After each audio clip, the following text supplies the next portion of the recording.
All right, so we are live. Welcome, everybody, and thank you for tuning in this morning. My name is Kristen Matthews, and I'm the Marketing Communications Specialist here at BBB Atlantic, and I am joined by one of my marketplace counselors, Thelma Farmer. How are you doing today, Thelma? I'm very well, thank you. How are you? I'm good, thank you. Happy Friday. Happy Friday to you. Thank Yes. you. So this is a new type of broadcast that we're doing. It's a new Facebook Live series called The Confident Consumer. So this is a broadcast that we will be doing on a regular basis, and we'll talk about important topics that we believe here at BBB consumers need to know. At BBB, every day we're talking to people about issues and trying to give them guidance and advice. So we're really pulling in inquiries and trends from the calls and the emails that we get from consumers and bringing it to a broader and wider audience so that we can educate you guys on stuff that we believe that you guys need to know because we're hearing about it on a daily basis. So like I said, Thelma Farmer is one of our marketplace counselors here at BBB Atlantic, and she talks to consumers on a daily basis who turn to BBB looking for help, and she gives guidance and advice on how to proceed with their particular situation. And I think an important note is that even if BBB can't help you out directly, BBB is a great place to start because even if we can't help, we can provide guidance, resources, and advice to help you out with your situation and point you in the right direction. So if you don't know where to start, BBB is always a great place to start. So going into our first topic and what our broadcast is all about today, our first confident consumer topic, we'll be talking about contracts and the basics of a contract, the key elements that should be included, what you need to know, and why it's so important to get it all in writing. And I think you will see that this is a common theme throughout our conversation of how important it is to get everything in writing and fully understand the terms of a contract. So like I said, Thelma kind of talks to people, on a weekly basis, monthly basis, who are asking questions about certain industries and their contracts. So she is a wealth of knowledge. And I think first it's important to kind of understand maybe what a contract is. So Thelma, I'll hand it over to you just to answer, what is a contract? Okay, well, thank you for that great intro. So disclaimer, I am not a lawyer. And I'm not legally trained, and I presume that the majority of people joining us this morning are not either, nor should we have to be to, conduct just normal, basic day-to-day business. And we're all purchasing things and making agreements. So to follow up on my big disclaimer is that the main thing we need to do is educate ourselves and be aware of anything that we're doing before we go into. So obviously, if you're going to make a purchase, do your research, educate yourself, just be as aware as you possibly can, even before you start to go and really get serious about purchasing or making an agreement. But basically, a contract, I'm reading here, there's a lot of great information out there. There's a wonderful website called legalline.ca, and you can choose your province, and it provides you with all kinds of information. And of course, there's a wealth of resources out there too. All of the provinces have their Service, Service Nova Scotia, Service PEI, Service Newfoundland, and the Financial and Consumer Services New Brunswick. They're all fantastic resources. So there is all kinds of opportunity for you to do your research and feel as prepared as you possibly can. And then when you're presenting yourself with the business, or then they also get a sense that you're not someone to be messed with, that you know what you're doing, and great, because the less confusion and the more transparency on both sides, the better. So everybody can feel confident, because the business also wants to feel that that you're a competent consumer and that everything's going to go smoothly. So it's really good. So so basically, a contract is an agreement between two or more persons, which creates one or more legal obligations between them to do or not to do something. And the term persons can include individuals, organizations, corporations, and other types of legal entities. For a contract to be legally binding, it must include the following elements: legality, mutual agreement, consideration, and capacity. So legality means, for a contract to be legally binding, it has to be enforceable at law. So you can't sign something that's going to bring you into an illegal situation. So that wouldn't be a proper contract. Mutual agreement, obviously, it's arrived at when one of the parties makes an offer and the other party accepts the offer. So it's commonly referred to as the offer and acceptance. Both the offer and acceptance must be clear and unequivocal. In addition, the offer can be revoked, canceled before it is accepted, unless the offer specifically states that it will remain open for a specific period of time. That often comes up in real estate transactions. Like you will have, like, usually the seller will have a period of, and they can state what period if they want, like 24 hours, 72 hours for that offer to remain open. So consideration means basically the monetary payment, or it could be a promise, but for our purposes, let's call it a monetary consideration. And capacity is, in order to ensure that the parties to the contract can be held accountable under the agreement, the parties must be of sound mind, meaning that they're able to understand the full meaning and effect of the contract that they're agreeing to.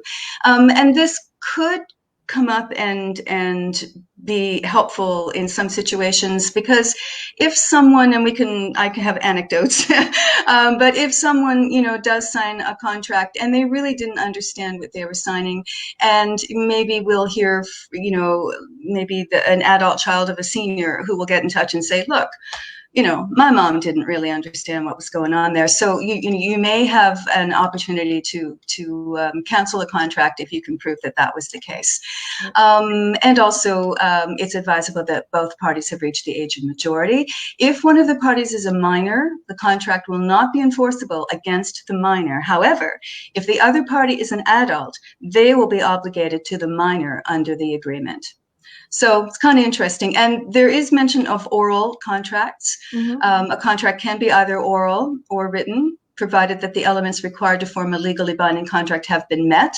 But really, get it in writing. Get it in writing. Please get it in writing. Yeah.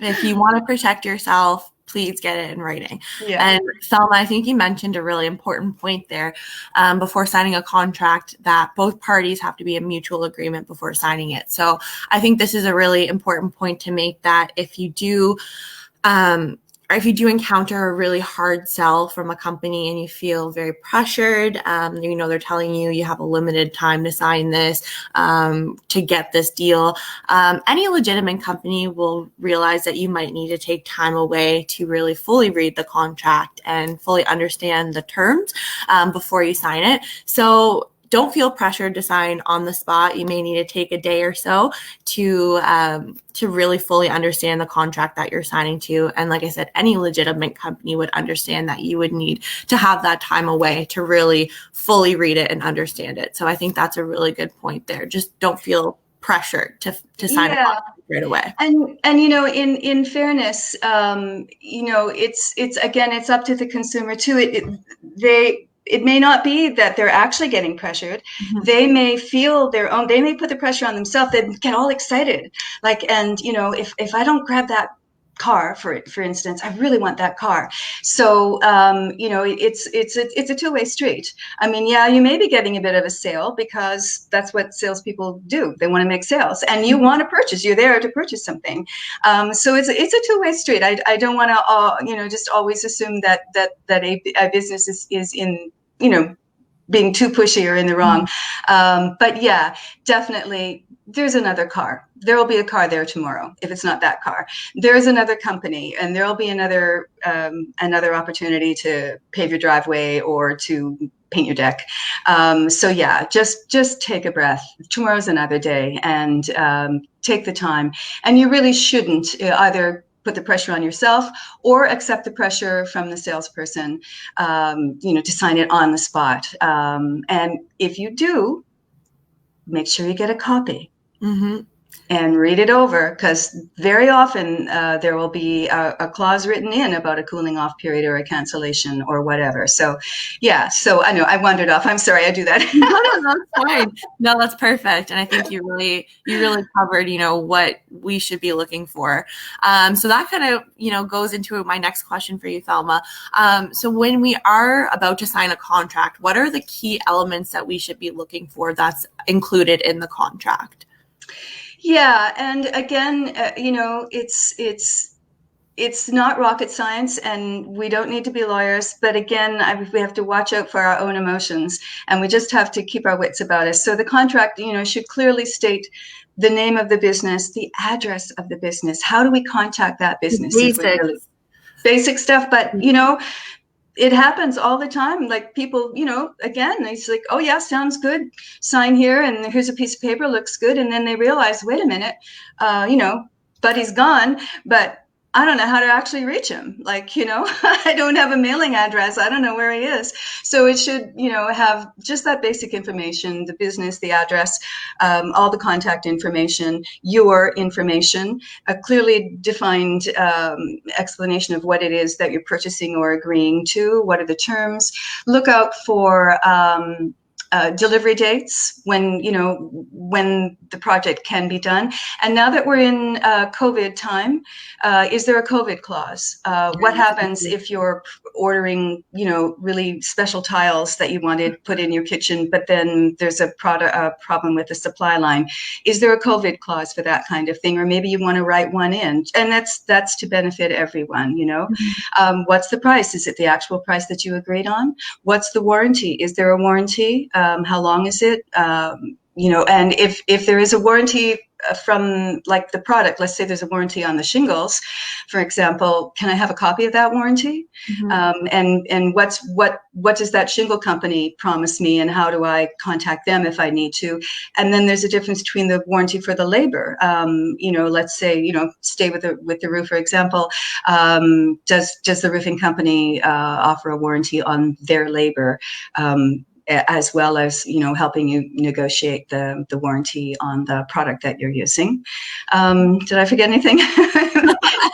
Well, I think really the main point of that is that there could be so many elements in one contract that it might not be a bad thing if your contract is overly detailed with stuff like that, because that just means that, everything out there is outlined that you need to know. But it's really good to know or to understand what elements need to be in that contract so that you can understand that before signing it.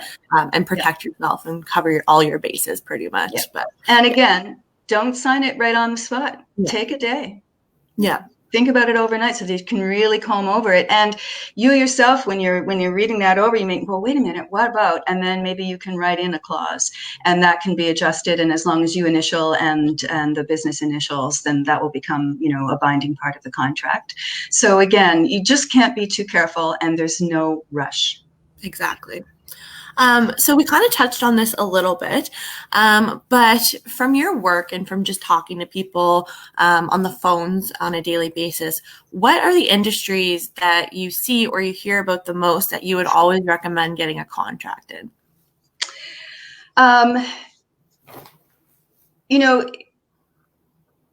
People get contracts. It's just like, is this a good contract? Is this a real contract? So, people call and they've got a contract, but it's very vague. Or again, we can't find the business. We can't even file a complaint because there's no address for the business. And when we check out, the business may have a website, but you go to the website, and again, there's no real contact information on it. So you have to be really, really careful. So I get a lot of calls about automobile purchases. Mm-hmm.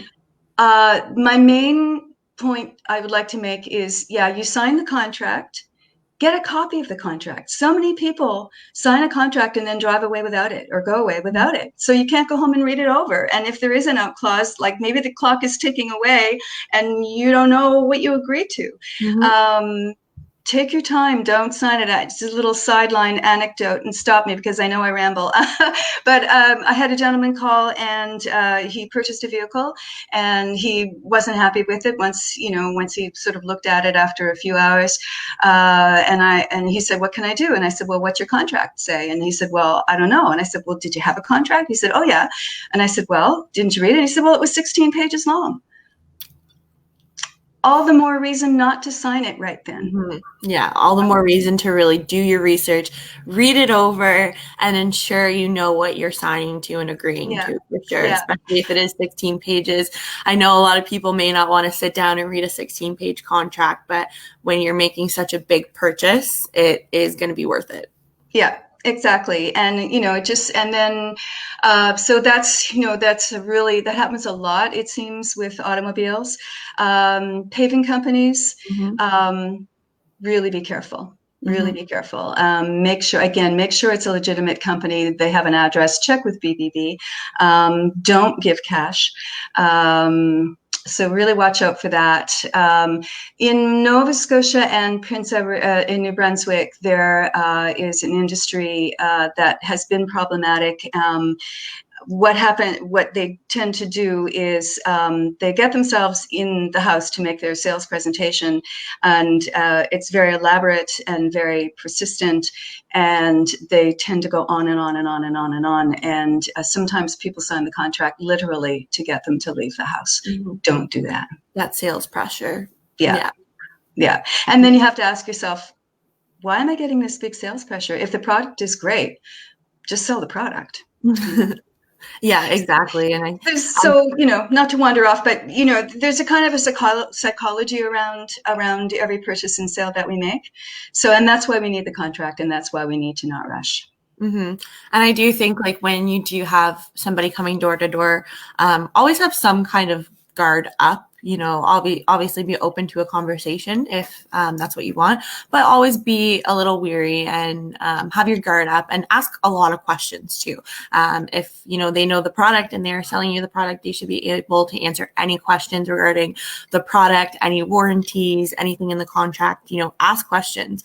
They're in your home making a sales pitch, so you are 100% obligated to ask questions if you need clarification on anything that they are presenting to you. Sure. And also, if talking about door-to-door sales, to legally operate in Nova Scotia, and I'm sure there are similar rules in all of the Atlantic provinces, but the following businesses must have licenses: lenders, direct sellers, payday lenders, mortgage brokers and mortgage lenders, cemetery operators, and funeral directors. So if someone knocks on your door, or if they contact you, even by the phone, sometimes what they do is phone and ask a few questions, or ask if you could do a survey, which ends up on them them coming to your home. Ask to see their license. Yep. Because they should carry those licenses with them when they sell door to door. Yeah. And if they don't, and if they say, "Oh, I don't have it on me," but we do have the licenses, to say, "Okay, well then check with the office, with the head office, and get a copy of that license before you sign anything." Exactly. That's really good. Yeah. So Thelma, when you're talking to people, what are some of the biggest mistakes that people make before signing a contract? Or maybe what are some things that people don't do before signing a contract that maybe they should be doing? Shop around. Find multiple quotes from multiple different companies, because I think that we do notice a lot, like obviously the good old saying, if it's too good to be true, it probably is. But if you do see that one contractor or company is offering their services at such a much lower price than other companies are, that kind of puts a little bit of a warning signal up, like, why is it so much cheaper than the other guys? You do. And again, it really often just comes down to human emotion. You go, "Oh, that sounds so great." And often they'll say, "Well, we're only offering this for a couple of days, so you got to sign now in order to book us, because we're booking up and everything." Well, not so sure about that. So shop around, know who you're dealing with. Just check out their reputation. Again, check BBB. come to Start with us. BBB. Yeah. Start with BBB and look for the seal. So those are and then, and also when you're talking to them, you can negotiate, read the contract, pay attention to details, understand everything in the contract, ask questions. Mm-hmm. Because every question should have a straight and transparent answer to it. So, and know who you can call for help, and also remember, you are responsible. Exactly. If you're signing that contract, you're putting your name on it. Yeah. So you're responsible for that for sure. Yeah. And, I think it's a really good point. Just reading everything fully, understanding everything fully, doing that research, and just putting your all into it to make sure that you are completely understanding what you're agreeing to and what you're signing to. And, as we have said multiple times, but I just can't say it enough, don't feel the pressure to sign right away. Go ahead, read it, take the time. Exactly.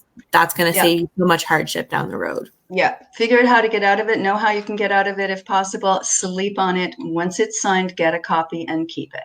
Mm-hmm, exactly. Yeah. So you did kind of touch on this a bit, but I kind of want to go into a bit more detail as to why.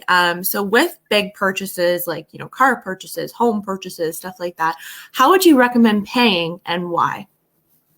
Right. Don't pay cash. That's my first one. There may be occasions when it's perfectly fine to pay cash as long as you get a really clear receipt, and think of the receipt as a contract. Mm-hmm. So does the receipt have the business's name, address, phone number, clearly state what you're purchasing? Maybe for instance, it's of a contractor and they need to go and order special materials. It's completely reasonable for them to ask for perhaps an advance or a down payment. And if they ask for cash and you don't feel, and you don't mind giving them the cash, just as long as you get a really, really clear, strong receipt that that can sort of become part of the overall contract. But in general, really credit card is good because it's traceable, and sometimes if something's gone astray, you may be able to get the credit card company to stop the payments or reverse the payments. I suppose checks would be the same, but anything that's traceable would be the best thing. Yeah, and I think it's a good point to mention too. We don't really see this a whole lot in terms of like contracting work and stuff like that. But if you ever are asked to pay in prepaid gift cards, or we see it a lot like prepaid iTunes cards or Google Play cards, do not pay in those means. We see a lot of scammers try to ask people for those kinds of payments because they are highly untraceable. So if you are asked to pay in a kind of odd format like prepaid gift cards, do not do it because it's not traceable, and it's very likely a scam if they're asking you to pay in that form. Yeah. And also, we get it now more and more, and I think especially because of the COVID situation, more and more people are shopping online. Mm-hmm. So again, that's a contract, so online purchases must include a confirmation page that summarizes your purchase before you complete it, including all costs, and gives you the choice to accept or cancel the purchase. Like, for instance, if it's a a real proper business, how you can put the item in your cart and you can enter your credit card information, but if it's a proper business, you will be given the opportunity to review your cart, and you can cancel before you actually press OK, submit this payment. Yeah. So watch out for online purchases. I think that's a great point, because I don't think a lot of people realize that when you do, sign your name and your credit card on an online purchase, you're technically signing a contract. So you need to read the website's refund policy and privacy policy to see what they're doing with that information. Yeah. And if something were to go wrong, can you return the item, and what does that process look like? Exactly. So I think that's a really great point, because when we are online shopping, we'll kind of just mindlessly put our information in, and because then it's so much fun. Oh, look how pretty that is! Click, exactly. Click on that. You say no.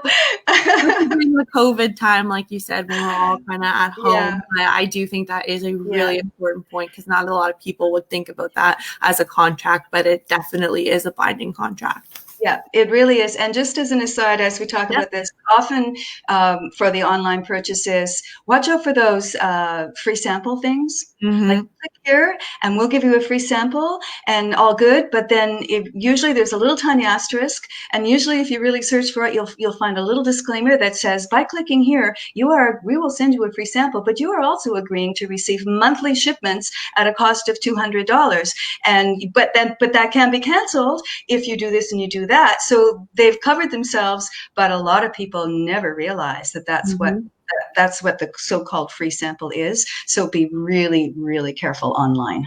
Yeah. And that goes back to just doing your research and reading. If you want to protect yourself and your information and your money, you need to read and do the research. Even if it is, a long page of terms and conditions, it's worth the 10 to 20 minutes to read that and just make sure that you fully understand what you're agreeing to, because that could save you so much hardship down the road.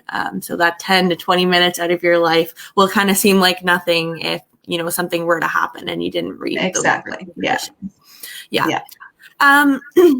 Okay, Thelma. So, are there any red flags to look out for, before signing a contract? Like, is there anything in a contract that maybe would spark someone to be like, oh, I'm not sure about that?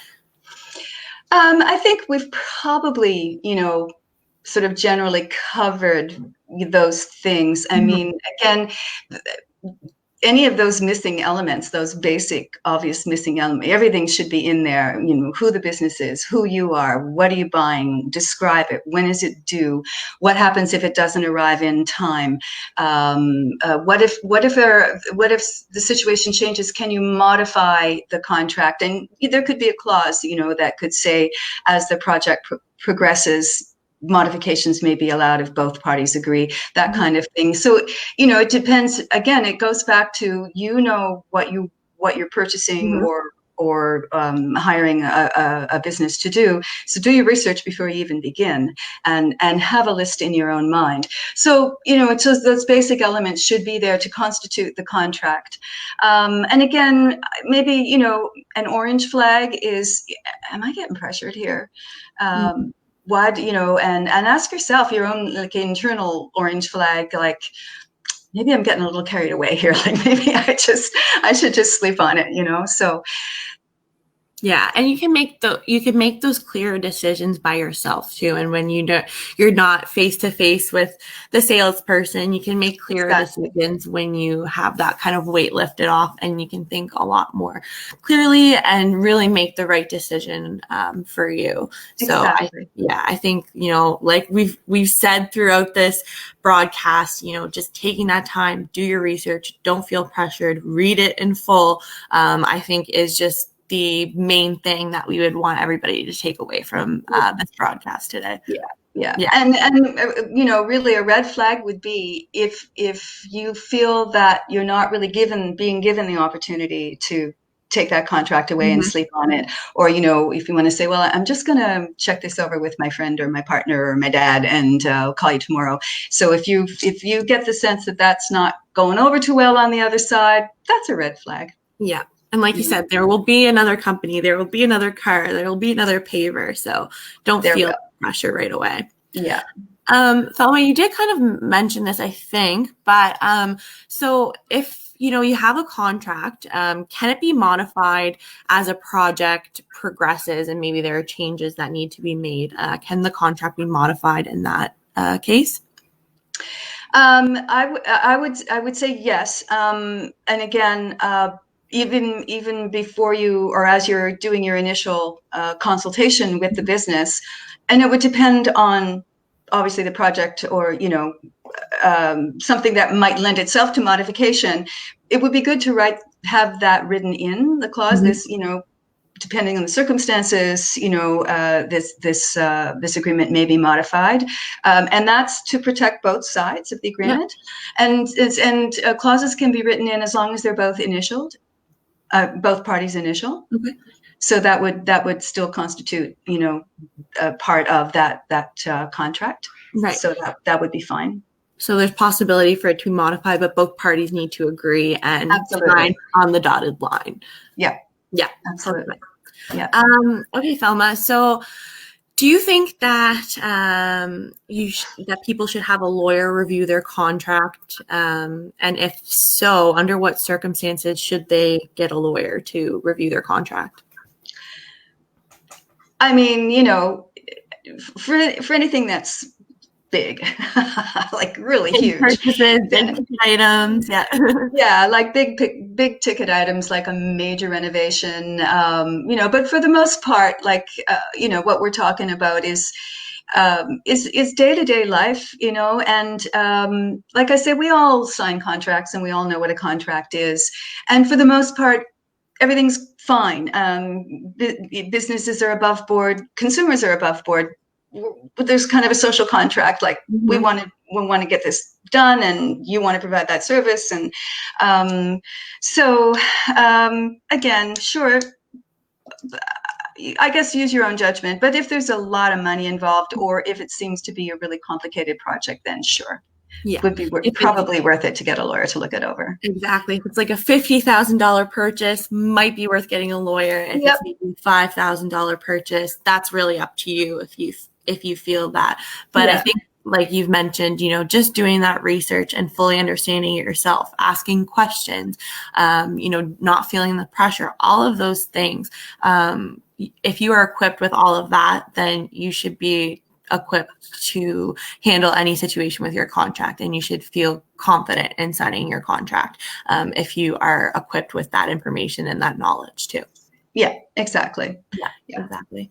Awesome. Well, those are all the questions that I have for Thelma. I will put it out there if anybody does want to hand out or type in a question, but I will also say if you guys have any questions for BBB, you can always email us at info@ap.bbb.org,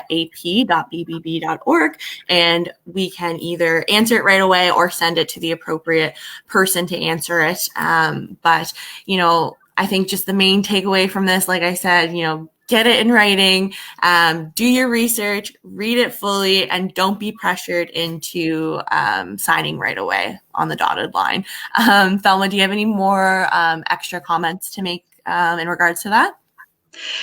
I really think that's great. I would just, a common theme sometimes is seniors sometimes ending up in a pressure situation. So for adult children out there, keep an eye on your moms and dads and make sure that they feel that they can contact you, or that they have someone that they can contact when they receive a call or someone knocks on the door, or if they want something, if they decide I'd really like to paint the kitchen, just take care of your seniors. Yeah. That's a great point, Thelma. Okay, so with that said, that is our first Confident Consumer series on contracts. So thank you everybody for tuning in live, and thank you for your awesome comments. I see some comments, great information. Thanks for the useful tips. So that's really good. Nice. Keep an eye out on our page. We will be creating a new event next time we do this. And if you want to email us with suggestions on topics that you want us to talk about and present on, then we are totally open to that. So you can definitely email us to talk about, what you want to hear. But keep an eye out on our Facebook page for a new event. But thank you everybody for joining us, and I hope everybody has a great weekend. All right. And thank you, Thelma, so much for providing your knowledge and your expertise and telling everybody what they really need to know. Thank you, Kristen, and thanks everyone who joined us. And yeah, please feel free to get in touch anytime. Absolutely. Okay. Thank you, everybody. Goodbye. Goodbye. Happy Friday. Happy Friday.